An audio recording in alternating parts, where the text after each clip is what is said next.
Welcome to the Game of Thrones store, where we have characters of all kinds of likability. We got Jon Snows. You like me because I'm handsome and I fight for justice. We got Baelish boys. I never do anything good, but for some reason you keep coming back. And we got Joffreys. I like killing people and being a dick. Did somebody say dick?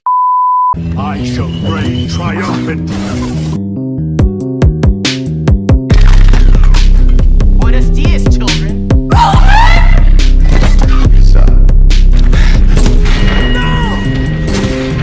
Hell, you're all gonna be doing that.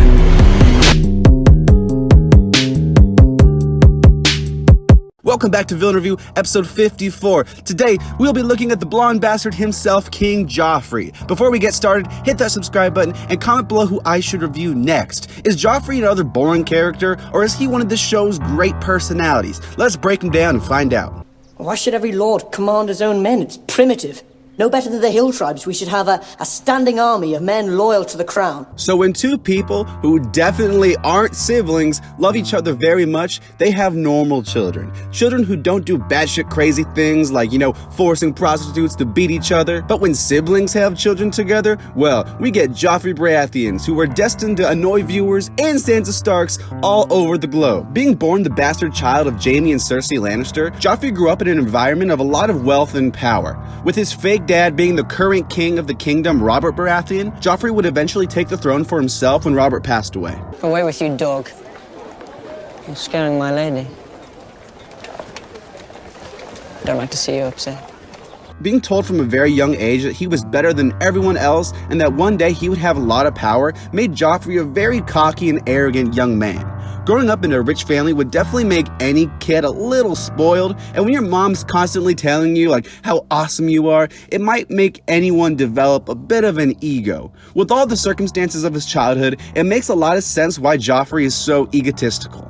To top things off, Joffrey is the oldest sibling of 3, so there's nobody to really bully him to put him in his place, Joffrey's a product of his circumstances. I'm sure we all know a few spoiled Joffreys in our lives. It makes complete sense, it's simple, and it's easy to understand. Butcher's boy who wants to be a knight, eh? Pick up your sword, Butcher's boy. Let's see how good you are. Oh boy.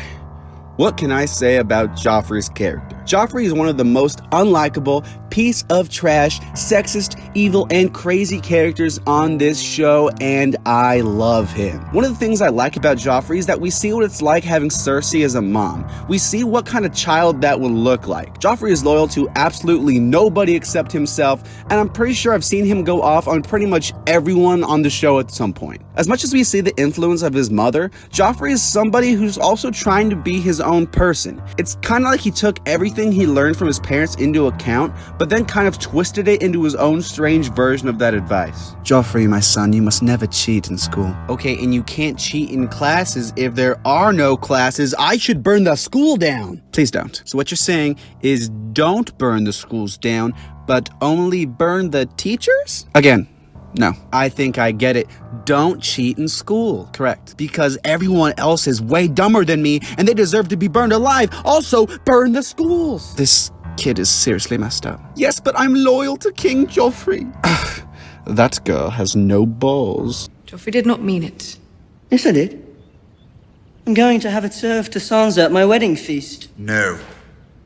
Joffrey is so unpredictable in his behavior, and I feel he really does bring something new to the show.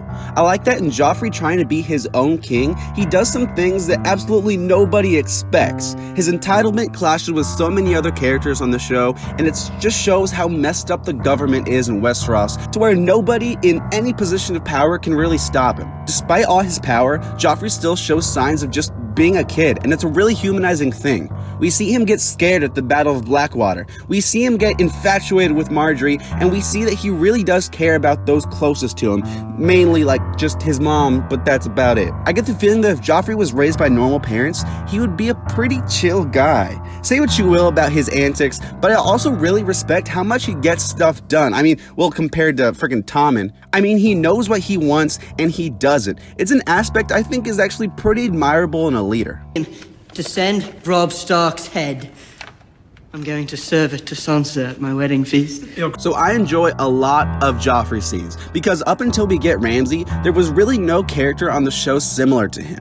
The characters on Game of Thrones are all pretty diverse, but no character was blatantly as unlikable and hard to be around as Joffrey. That being said, Joffrey added a whole new layer to the show that put characters we liked, like Tyrion, in new and interesting situations. Hell, most of Tyrion's time in King's Landing is just trying to figure out how to deal with Joffrey being around, just being a dick. But if I had to pick a scene, I would probably go with his actual beheading of Eddard Stark.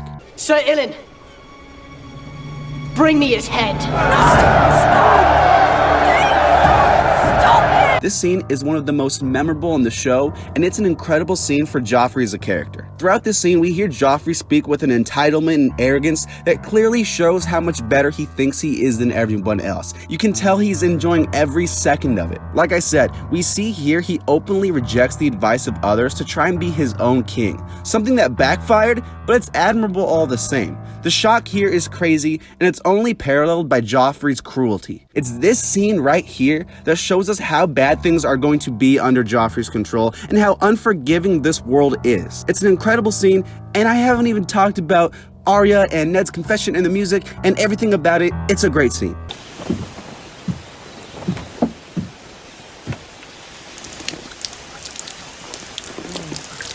Joffrey's a character who's so terrible it's almost comical. However, that being said, he's one of the most fresh and dynamic characters on the show. Everything about his mother explains why he's as bad as he is, and it makes complete sense. There's a lot of good scenes of Joffrey being cruel, and let's be honest, we all love watching Tyrion just smack him around every once in a while. I'm telling Mother. I'm gonna give Joffrey an 8. Your father's gone.